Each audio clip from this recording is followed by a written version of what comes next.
मेरे प्यारे देशवासियों, नमस्कार।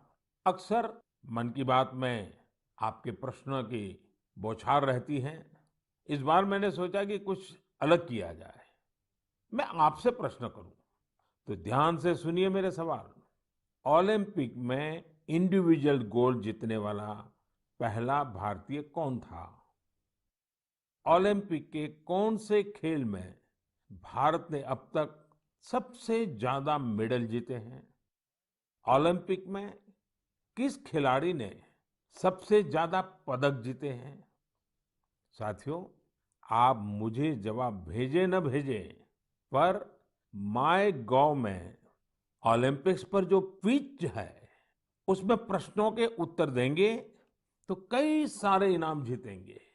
ऐसे बहुत सारे प्रश्न माय गॉव के रोड टू टोक्यो क्विज में है। आप रोड टू टोक्यो क्विज में भाग लें। भारत ने पहले कैसा परफॉर्म किया है, हमारी टोक्यो ओलंपिक्स के लिए अब क्या तैयारी है, ये सब खुद जानें और दूसरों को भी बताएं। मैं आप सबसे आग्रह करना चाहता हूं कि आप इस क्विज कंपटीशन में जरूर हिस्सा लीजिए।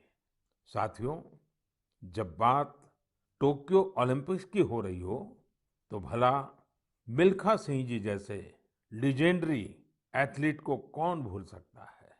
कुछ दिन पहले ही कोरोना ने उन्हें हमसे छीन लिया। जब वे अस्पताल में थे, तो मुझे उनसे बात करने का अवसर मिला था। बात करते हुए मैंने उनसे आग्रह किया था।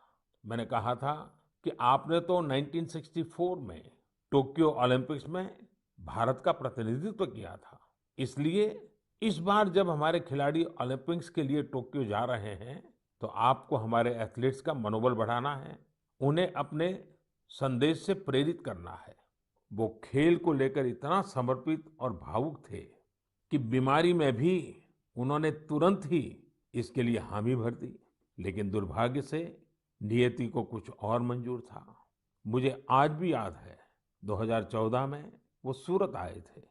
हम लोगों ने एक नाइट मैराथन का उद्घाटन किया था। उस समय उनसे जो गपशप हुई, खेलों के बारे में जो बात हुई, उससे मुझे भी बहुत प्रेरणा मिली थी। हम सब जानते हैं कि मिल्खा सिंह जी का पूरा परिवार स्पोर्ट्स को समर्पित रहा है, भारत का गौरव बढ़ाता रहा है। साथियों, जब टैलेंट, डेडिकेशन, डिटर्मिनेशन और स्पोर्ट्समैन स्पिरिट एक साथ मिलते हैं, तब जाकर कोई चैंपियन बनता है। हमारे देश में तो अधिकांश खिलाड़ी छोटे छोटे शहरों, कस्बों, गांवों से निकल करके आते हैं। टोक्यो जा रहे ओलंपिक दल में भी कई ऐसे खिलाड़ी शामिल हैं जिनका जीवन बहुत प्रेरित करता है। हमारे प्रवीण जाधव जी के बारे में आप सुनेंगे तो आपको भी लगेगा कि कितने कठिन संघर्षों से गुजरते हुए प्रवीण जी यहाँ पहुंचे हैं। प्रवीण जाधव जी महाराष्ट्र के सातारा जिले के एक गांव के रहने वाले हैं। वो आर्चरी के बेहतरीन खिलाड़ी हैं। उनके माता पिता मजदूरी कर परिवार चलाते हैं, और अब उनका बेटा अपना पहला ओलंपिक्स खेलने टोक्यो जा रहा है। ये सिर्फ उनके माता पिता ही नहीं, हम सभी के लिए कितने गौरव की बात है। ऐसे ही एक और खिलाड़ी हैं हमारी नेहा गोयल जी।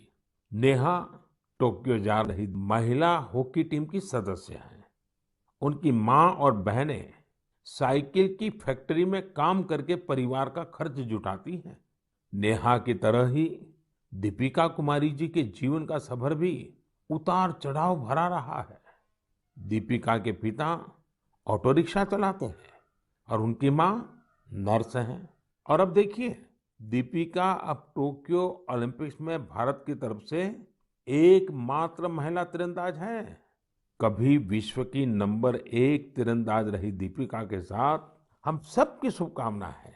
साथियों, जीवन में हम जहां भी पहुंचते हैं, जितनी भी ऊंचाई प्राप्त करते हैं, जमीन से ये जुड़ाव हमेशा हमें अपनी जड़ों से बांधे रखता है। संघर्ष के दिनों के बाद मिली सफलता का आनंद भी कुछ और ही होता है। टोक्यो जा रहे हमारे खिलाड़ियों ने बचपन में साधनों, संसाधनों की हर कमी का सामना किया, लेकिन वो डटे रहे, जुटे रहे। उत्तर प्रदेश के मुजफ्फरनगर की प्रियंका गोस्वामी जी का जीवन भी बहुत सीख देता है। प्रियंका के पिता बस कंडक्टर है। बचपन में प्रियंका को वो बैग बहुत पसंद था जो मेडल पाने वाली खिलाड़ियों को मिलता है। इसी आकर्षण में उन्होंने पहली बार रेस वॉकिंग प्रतियोगिता में हिस्सा लिया था। अब आज वो इसकी बड़ी चैंपियन है। जावलिन थ्रो में भाग लेने वाले शिवपाल सिंह जी बनारस के रहने वाले हैं। शिवपाल जी का तो पूरा परिवार ही इस खेल से जुड़ा हुआ है। इनके पिता, चाचा और भाई सभी भाला फेंकने में एक्सपर्ट हैं। परिवार की यही परंपरा उनके लिए टोक्यो ओलंपिक्स में काम आने वाली है। टोक्यो ओलंपिक के लिए जा रहे हैं चिराग शेट्टी और उनके पार्टनर सात्विक साईराज का हौसला भी प्रेरित करने वाला है। हाल ही में चिराग के नाना जी का कोरोना से निधन हो गया था।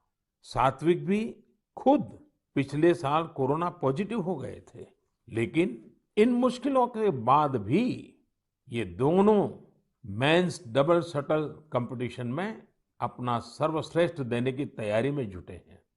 एक और खिलाड़ी से मैं आपका परिचय कराना चाहूंगा। ये है हरियाणा के भिवानी के मनीष कौशिक जी। मनीष जी खेती किसानी वाले परिवार से आते हैं।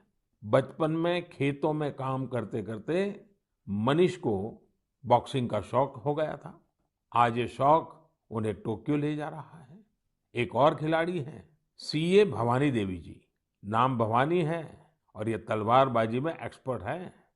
चेन्नई के रहने वाली भवानी पहली भारतीय फेंसर है जिन्होंने ओलंपिक में क्वालिफाई किया है। मैं कहीं पढ़ रहा था कि भवानी जी की ट्रेनिंग जारी रहे, इसके लिए उनकी मां ने अपने गहने तक गिरवी रख दिए थे। साथियों, ऐसे तो अनगिनत नाम है, लेकिन मन की बात में मैं आज कुछ ही नामों का जिक्र कर पाया हूँ। टोक्यो जा रहे हर खिलाड़ी का अपना संघर्ष रहा है, बरसों की मेहनत रही है। वो सिर्फ अपने लिए ही नहीं जा रहे, बल्कि देश के लिए जा रहे हैं। इन खिलाड़ियों को भारत का गौरव भी बढ़ाना है और लोगों का दिल भी जीतना है। और इसलिए मेरे देशवासियों, में आपको भी एक सलाह देना चाहता हूँ। हमें जाने अनजाने में भी हमारे इन खिलाड़ियों पर दबाव नहीं बनाना है, बल्कि खुले मन से इनका साथ देना है। हर खिलाड़ी का उत्साह बढ़ाना है। सोशल मीडिया पर आप हैशटैग चीयर फॉर इंडिया के साथ अपने इन खिलाड़ियों को शुभकामनाएं दे सकते हैं। आप कुछ और भी इनोवेटिव करना चाहें तो वो भी जरूर करें। अगर आपको कोई ऐसा आइडिया आता है जो हमारे खिलाड़ियों के लिए देश को मिलकर करना चाहिए, तो वो आप मुझे जरूर भेजिएगा। हम सब मिलकर टोक्यो जाने वाले अपने खिलाड़ियों को सपोर्ट करेंगे। Cheer for India, cheer for India, cheer for India. मेरे प्यारे देशवासियों, कोरोना के खिलाफ हम देशवासियों की लड़ाई जारी है, लेकिन इस लड़ाई में हम सब साथ मिलकर कई असाधारण मुकाम भी हासिल कर रहे हैं। अभी कुछ दिन पहले ही हमारे देश ने एक अभूतपूर्व काम किया है। 21 जून को वैक्सीन अभियान के अगले चरण की शुरुआत हुई और उसी दिन देश ने 86 लाख से ज्यादा लोगों को मुफ्त वैक्सीन लगाने का रिकॉर्ड भी बना दिया, और वो भी एक दिन में। इतनी बड़ी संख्या में भारत सरकार की तरफ से मुफ्त वैक्सीनेशन, और वो भी एक दिन में, स्वाभाविक है इसकी चर्चा भी खूब हुई है। साथियों, एक साल पहले सबके सामने सवाल था कि वैक्सीन कब आएगी। आज हम एक दिन में लाखों लोगों को मेड इन इंडिया वैक्सीन मुफ्त में लगा रहे हैं, और यही तो नए भारत की ताकत है। साथियों, वैक्सीन की सेफ्टी देश के हर नागरिक को मिले, हमें लगातार प्रयास करते रहना है। कई जगहों पर वैक्सीन हेजिटेंसी को खत्म करने के लिए कई संगठन, सिविल सोसाइटी के लोग आगे आए हैं और सब मिलकर के बहुत अच्छा काम कर रहे हैं। चलिए हम भी आज एक गांव में चलते हैं और उन्हीं लोगों से बात करते हैं वैक्सीन के बारे में। मध्य प्रदेश के बैतूल जिले के डुलारिया गांव चलते हैं। हेलो। नमस्कार। नमस्ते जी। मेरा नाम राजेश हिरावे, ग्राम पंचायत डुलारिया, भीमपुर ब्लॉक। राजेश जी, मैंने फोन इसलिए किया कि मैं जानना चाहता था कि अभी आपके गांव में अब कोरोना की क्या स्थिति है। सर, यहाँ पे कोरोना की स्थिति तो अभी ऐसा कुछ नहीं है यहाँ। अभी लोग बीमार नहीं है। जी। गांव की जनसंख्या कितनी है, कितने लोग हैं गांव में। गांव में 462 पुरुष है और 332 महिलाएं हैं। अच्छा राजेश जी, आपने वैक्सीन ले ली क्या। नहीं सर, अभी नहीं लिया। अरे, क्यों नहीं लिया। सर जी, यहाँ पे कुछ लोगों ने कुछ व्हाट्सएपों पे ऐसा भ्रम डाल दिया गया कि उससे लोग भ्रमित हो गए सर जी। तो क्या आपके मन में भी डर है। जी, सब पूरे गांव में ही ऐसा भ्रम फैला दिया था सर। अरे रे रे, ये क्या बात की आपने। देखिए राजेश जी, जी। मेरा आपको भी और मेरे सभी गांव के भाई बहनों को यही कहना है कि डर है तो निकाल दीजिए। जी। हमारे पूरे देश में 31 करोड़ से भी ज्यादा लोगों ने वैक्सीन का टीका लगवा लिया है। जी। आपको पता है ना, मैंने खुद ने भी दोनों डोज लगवा लिए हैं। जी सर। अरे मेरी माँ तो करीब करीब 100 साल की है, उन्होंने भी दोनों डोज लगवा लिए हैं। कभी कभी किसी को इससे बुखार वगैरह आता है, पर वो बहुत मामूली होता है, कुछ घंटों के लिए ही होता है। देखिए, वैक्सीन नहीं लेना बहुत खतरनाक हो सकता है। जी। इससे आप खुद को तो खतरे में डालते ही हैं, साथ ही में परिवार और गांव को भी खतरे में डाल सकते हैं। जी। और राजेश जी, इसलिए जितना जल्दी हो सके वैक्सीन लगवा लीजिए और गांव में सबको बताइए कि भारत सरकार की तरफ से मुफ्त वैक्सीन दी जा रही है और 18 वर्ष से ऊपर के सभी लोगों के लिए ये मुफ्त वैक्सीनेशन है। जी। जी। तो ये आप भी गांव में लोगों को बताइए। और गांव में ये डर का तो माहौल का कोई कारण ही नहीं है। कारण यही सर, कुछ लोगों ने ऐसी गलत अफवाह फैला दी जिससे लोग बहुत ही भयभीत हो गए। उसका उदाहरण देते, जैसा उस वैक्सीन को लगाने से बुखार आना, बुखार से और बीमारी फैल जाना, मतलब आदमी की मौत हो जाना, यहाँ तक के वो अफवाह फैला। हो। देखिए, आज तो इतने रेडियो, इतने टीवी, इतनी सारी खबरें मिलती हैं और इसलिए लोगों को समझाना बहुत सरल हो जाता है। और देखिए, मैं आपको बताऊं, भारत के अनेक गांव ऐसे हैं जहां सभी लोग वैक्सीन लगवा चुके हैं, यानी गांव के 100% लोग। जैसे मैं आपको एक उदाहरण देता हूं। जी। कश्मीर में बांदीपुरा जिला है। इस बांदीपुरा जिले में एक व्यवन गांव के लोगों ने मिलकर 100%, 100% वैक्सीन का लक्ष्य बनाया और उसे पूरा भी कर दिया। आज कश्मीर के इस गांव के 18 साल से ऊपर के सभी लोग टीका लगवा चुके हैं। नागालैंड के भी 3 गांवों के बारे में मुझे पता चला कि वहां भी सभी लोगों ने 100%, 100% टीका लगवा लिया है। जी। जी। राजेश जी, आपको भी अपने गांव, अपने आसपास के गांव में ये बात पहुंचानी चाहिए। और आप भी जैसे कहते हैं, ये भ्रम है, बस ये भ्रम ही है। जी। जी। तो भ्रम का जवाब यही है कि आपको खुद को टीका लिखा करके समझाना पड़ेगा सबको। करेंगे ना आप। जी सर। पक्का करेंगे। जी सर। जी सर, आपसे बात करने से मुझे ऐसा लगा कि मैं खुद भी टीका लगाऊंगा और लोगों को इसके बारे में आगे बढ़ाऊंगा। अच्छा, गांव में और भी कोई है जिनसे मैं बात कर सकता हूँ। जी है सर। कौन बात करेगा। हेलो सर, नमस्कार। नमस्ते जी, कौन बोल रहे हैं। मेरा नाम है किशोरीलाल धुर्वे। तो किशोरीलाल जी, अभी राजेश जी से बात हो रही थी जी सर। और वो तो बड़े दुखी होकर के भी बता रहे थे कि वैक्सीन को लेकर लोग अलग अलग बातें करते हैं। जी। आपने भी ऐसा सुना है क्या। हाँ, सुना तो हूँ सर वैसा। क्या सुना है। क्योंकि यह है सर, ये पास में महाराष्ट्र है, तो उधर से कुछ रिश्तेदारी से जुड़े लोग मतलब कुछ अफवाह फैलाते कि हम्म। वैक्सीन लेने से लोग मर रहे हैं, कोई बीमार हो रहा है। इस तरह लोगों के पास ज्यादा भ्रम है सर, इसलिए नहीं ले रहे। नहीं, कहते क्या है, अब कोरोना चला गया ऐसा कहते हैं? जी। कोरोना से कुछ नहीं होता ऐसा कहते हैं?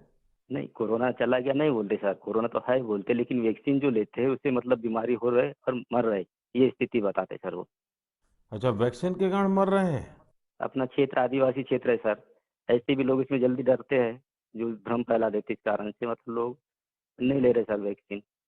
देखिए किशोरलाल जी, जी हाँ सर। ये अफवाहें फैलाने वाले लोग तो अफवाहें फैलाते रहेंगे।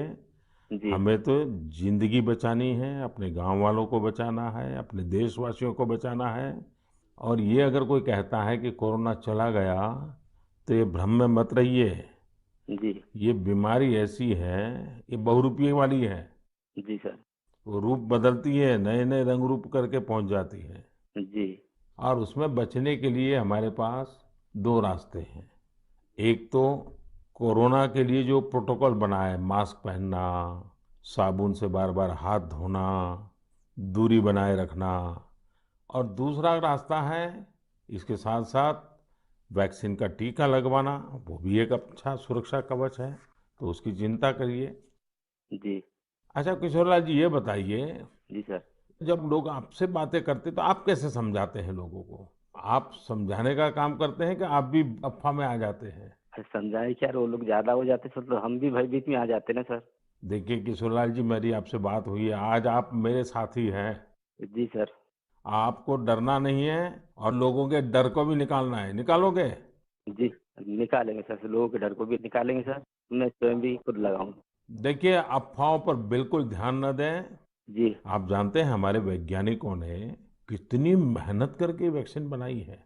जी सर। साल भर रात दिन इतने बड़े बड़े वैज्ञानिकों ने काम किया है। और इसलिए हमें विज्ञान पे भरोसा करना चाहिए, वैज्ञानिकों पर भरोसा करना चाहिए। और ये झूठ फैलाने वाले लोगों को बार बार समझाना चाहिए कि देखिए भाई, ऐसा नहीं होता है। इतने लोगों ने वैक्सीन ले लिया है, कुछ नहीं होता है। जी।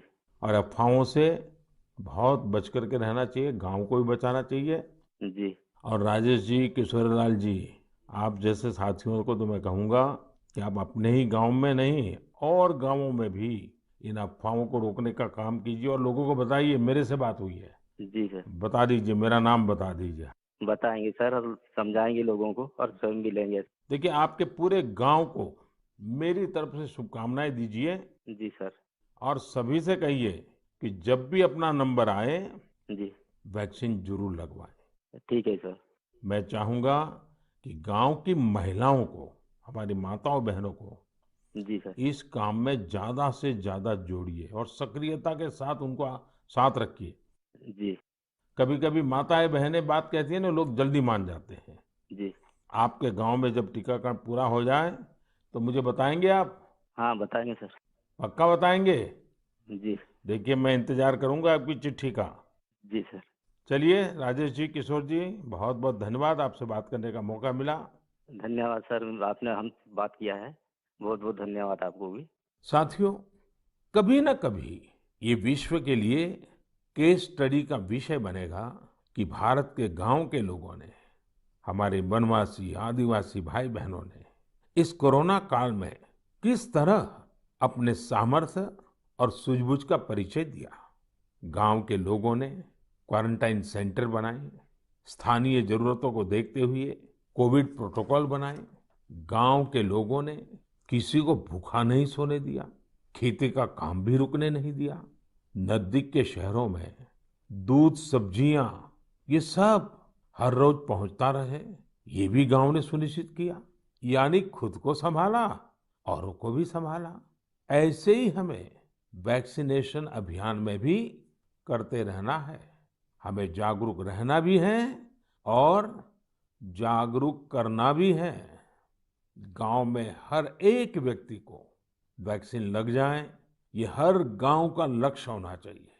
याद रखिए, और मैं तो आपको खास रूप से कहना चाहता हूं, आप एक सवाल अपने मन में पूछिए।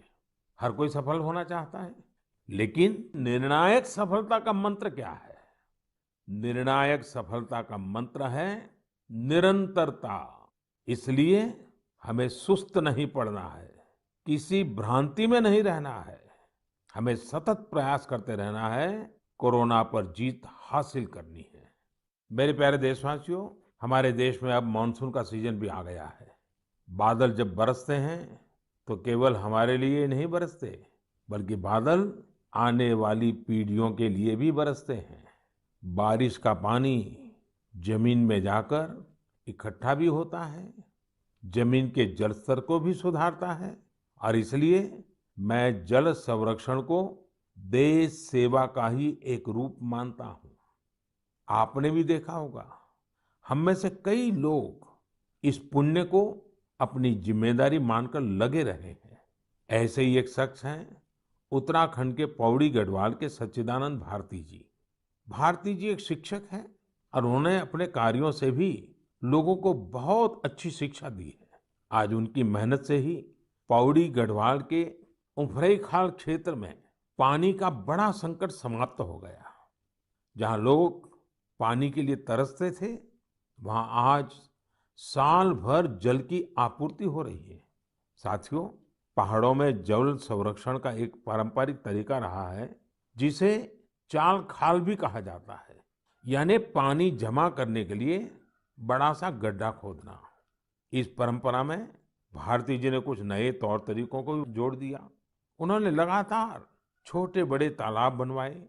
इससे न सिर्फ उफरैंखाल की पहाड़ी हरी भरी हुई, बल्कि लोगों की पेयजल की दिक्कत भी दूर हो गई।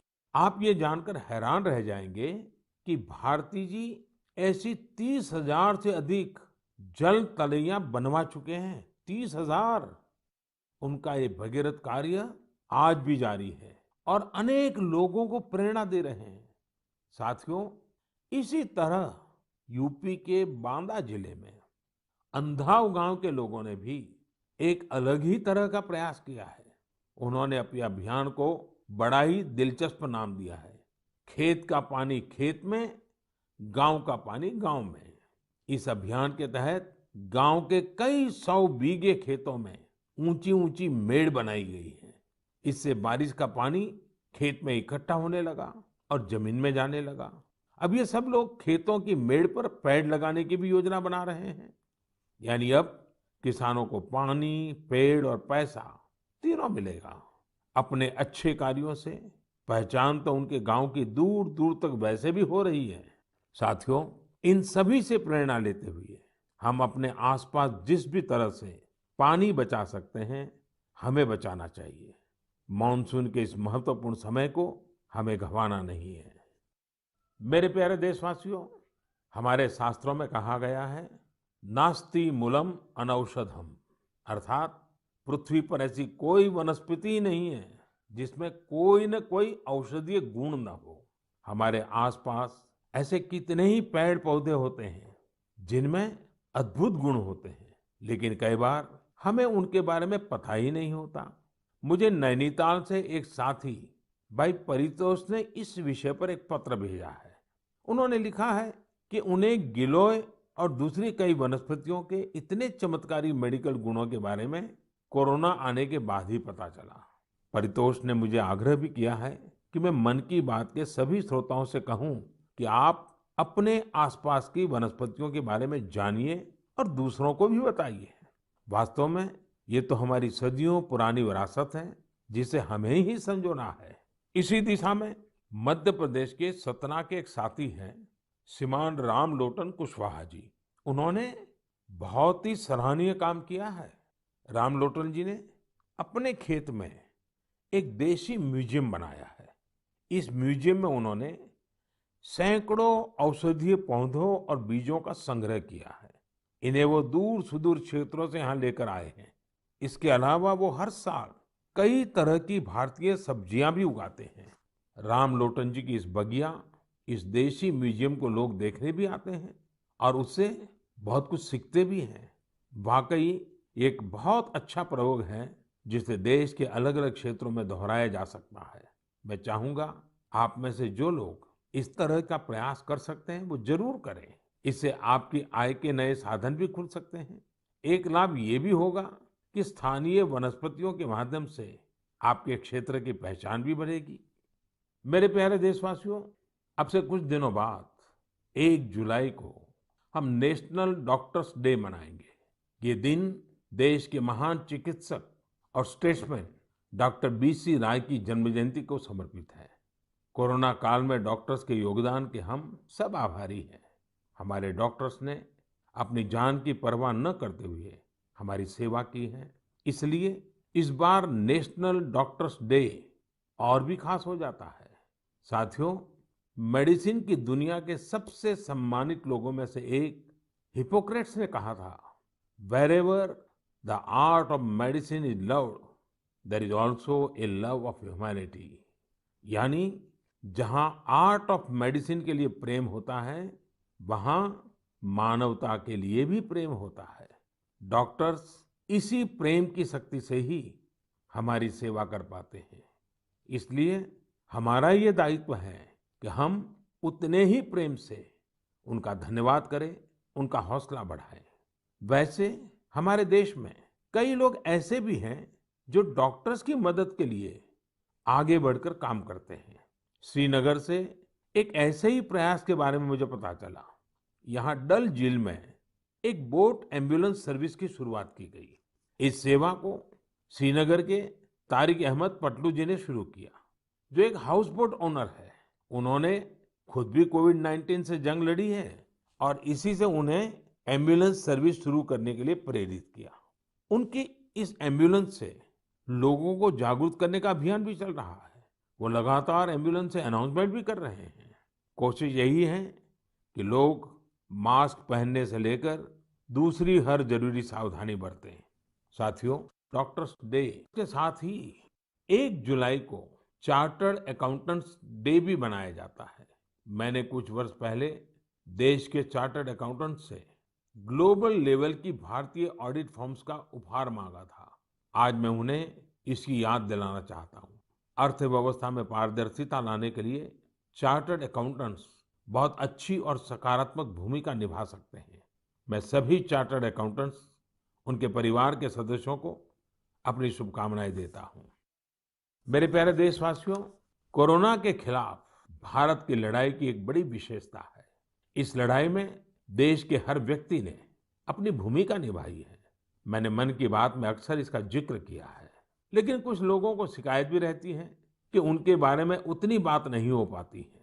अनेक लोग, चाहे बैंक स्टाफ हो, टीचर्स हो, छोटे व्यापारी या दुकानदार हो, दुकानों में काम करने वाले लोग हों, रेहड़ी पटरी वाले भाई बहन हो, सिक्योरिटी वॉचमैन या फिर पोस्टमैन और पोस्ट ऑफिस के कर्मचारी, दरअसल यह लिस्ट बहुत ही लंबी है और हर किसी ने अपनी भूमिका निभाई है। शासन प्रशासन में भी कितने ही लोग अलग अलग स्तर पर जुटे रहे हैं। साथियों, आपने संभवतः भारत सरकार में सचिव रहे गुरुप्रसाद महापात्र जी का नाम सुना होगा। मैं आज मन की बात में उनका जिक्र भी करना चाहता हूँ। गुरुप्रसाद जी को कोरोना हो गया था। वो अस्पताल में भर्ती थे और अपना कर्तव्य भी निभा रहे थे। देश में ऑक्सीजन का उत्पादन बढ़े, दूर सुदूर इलाकों तक ऑक्सीजन पहुंचे, इसके लिए उन्होंने दिन रात काम किया। एक तरफ कोर्ट कचहरी का चक्कर, मीडिया का प्रेशर, एक साथ कई मोर्चों पर वो लड़ते रहे। बीमारी के दौरान उन्होंने काम करना बंद नहीं किया।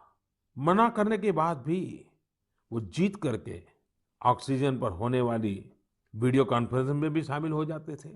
देशवासियों की इतनी चिंता थी उन्हें, वो अस्पताल के बेड पर खुद की परवाह किए बिना देश के लोगों तक ऑक्सीजन पहुंचाने के लिए इंतजाम में जुटे रहे।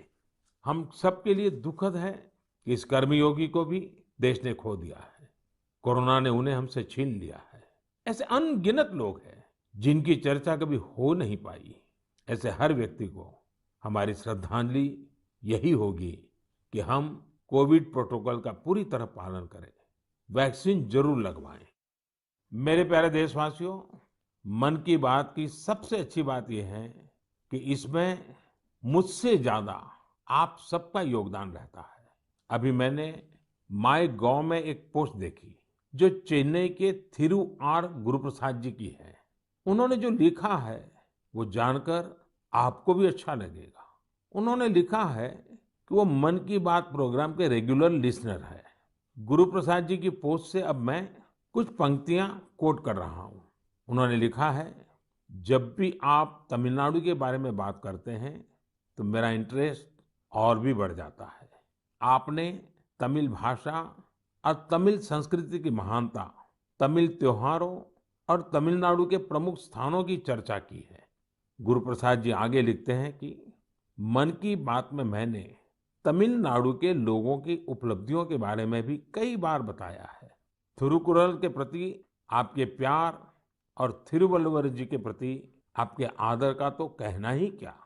इसलिए मैंने मन की बात में आपने जो कुछ भी तमिलनाडु के बारे में बोला है उन सबको संकलित कर एक ई बुक तैयार की है। क्या आप इस ई बुक को लेकर कुछ बोलेंगे और इसे नमो ऐप पर भी रिलीज करेंगे? धन्यवाद। ये मैं गुरु प्रसाद जी का पत्र आपके सामने पढ़ रहा था। गुरु प्रसाद जी, आपकी ये पोस्ट पढ़कर बहुत आनंद आया। अब आप अपनी ई बुक में एक और पेज जोड़ दीजिए। नान तमिल कला चाराक्तिन पेरिये अभिमानी, नान उलगतलय पलमयान तमिल मोलियन पेरिये अभिमानी। उच्चारण का दोष अवश्य होगा, लेकिन मेरा प्रयास और मेरा प्रेम कभी भी कम नहीं होगा।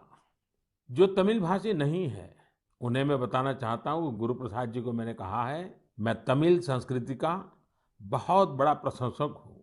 मैं दुनिया की सबसे पुरानी भाषा तमिल का बड़ा प्रशंसक हूँ। साथियों, हर हिंदुस्तानी को विश्व की सबसे पुरातन भाषा हमारे देश की है, इसका गुणगान करना ही चाहिए, उस पर गर्व महसूस करना चाहिए। मैं भी तमिल को लेकर बहुत गर्व करता हूँ। गुरु प्रसाद जी, आपका ये प्रयास मेरे लिए एक नई दृष्टि देने वाला है, क्योंकि मैं मन की बात करता हूँ तो सहज सरल तरीके से अपनी बात रखता हूँ। मुझे नहीं मालूम था कि इसका ये भी एक एलिमेंट था। आपने जब पुरानी सारी बातों को इकट्ठा किया तो मैंने भी उसे एक बार नहीं बल्कि 2 बार पढ़ा। गुरु प्रसाद जी, आपकी इस बुक को मैं नमो ऐप पर जरूर अपलोड करवाऊंगा। भविष्य के प्रयासों के लिए आपको बहुत बहुत शुभकामनाएं। मेरे प्यारे देशवासियों, आज हमने कोरोना की कठिनाइयों और सावधानियों पर बात की। देश और देशवासियों की कई उपलब्धियों पर भी चर्चा की। अब एक और बड़ा अवसर भी हमारे सामने है। 15 अगस्त भी आने वाला है। आजादी के 75 वर्ष का अमृत महोत्सव हमारे लिए बहुत बड़ी प्रेरणा है। हम देश के लिए जीना सीखें। आजादी की जंग देश के लिए मरने वालों की कथा है। आजादी के बाद के इस समय को हमें देश के लिए जीने वालों की कथा बनाना है। हमारा मंत्र होना चाहिए इंडिया फर्स्ट। हमारे हर फैसले, हर निर्णय का आधार होना चाहिए इंडिया फर्स्ट। साथियों, अमृत महोत्सव में देश ने कई सामूहिक लक्ष्य भी तय किए हैं। जैसे हमें अपने स्वाधीनता सेनानियों को याद करते हुए उनसे जुड़े इतिहास को पुनर्जीवित करना है। आपको याद होगा कि मन की बात में मैंने युवाओं से स्वाधीनता संग्राम पर इतिहास लेखन करके शोध करने इसकी अपील की थी। मकसद ये था कि युवा प्रतिभाएं आगे आए, युवा सोच, युवा विचार सामने आए, युवा कलम नई ऊर्जा के साथ लेखन करे। मुझे ये देखकर बहुत अच्छा लगा कि बहुत ही कम समय में 2500 से ज्यादा युवा इस काम को करने के लिए आगे आए हैं। साथियों, दिलचस्प बात यह है, 19वीं 20वीं शताब्दी के जंग की बात तो आमतौर पर होती रहती है, लेकिन खुशी इस बात की है कि 21वीं सदी में जो युवा पैदा हुए हैं, 21वीं सदी में जिनका जन्म हुआ है, ऐसे मेरे नौजवान साथियों ने 19वीं और 20वीं शताब्दी की आजादी की जंग को लोगों के सामने रखने का मोर्चा संभाला है। इन सभी लोगों ने माईगॉव पर इसका पूरा ब्यौरा भेजा है। ये लोग हिंदी, इंग्लिश, तमिल, कन्नड़ा, बांग्ला, तेलुगु, मराठी, मलयालम, गुजराती ऐसी देश की अलग अलग भाषाओं में स्वाधीनता संग्राम पर लिखेंगे। कोई स्वाधीनता संग्राम से जुड़े रहे अपने आसपास के स्थानों की जानकारी जुटा रहा है, तो कोई आदिवासी स्वाधीनता सेनानियों पर किताब लिख रहा है। एक अच्छी शुरुआत है।